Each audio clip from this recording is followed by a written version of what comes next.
గలతీలకు రాసిన పత్రిక 6వ అధ్యాయం 2వ వచనంలో అపోస్తలుడైన పౌలు గలతీలో ఉన్న సంఘ బిడలకు ఎలాగున వ్రాయిచున్నాడు.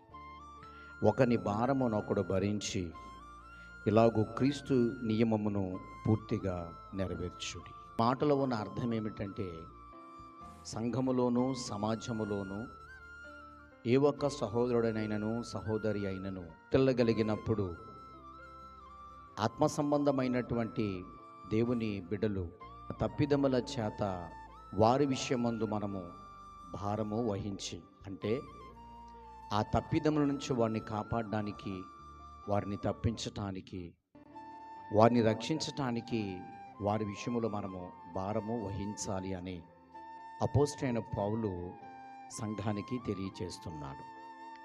చాలామంది మన కళ్ళ ఎదుట ఎంతో చెడు కలిగినటువంటి కార్యాలతో ఉంటారు. మనము చూస్తూ వెళ్ళిపోతాం, కానీ వారి విషయంలో మనం పట్టించుకోం.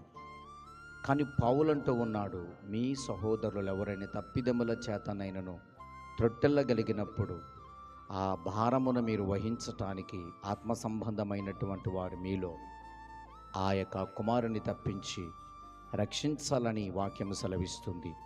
అట్టి వారి పట్ల క్రైస్తవ దేవుని పిల్లలుగా భారమును వహించి భారమును వేసుకుని వారిని రక్షించవలసినటువంటి అవసరం మనకుందని జ్ఞాపకం చేస్తున్నాను. దేవుడి మాటలు దీవించునుగాక.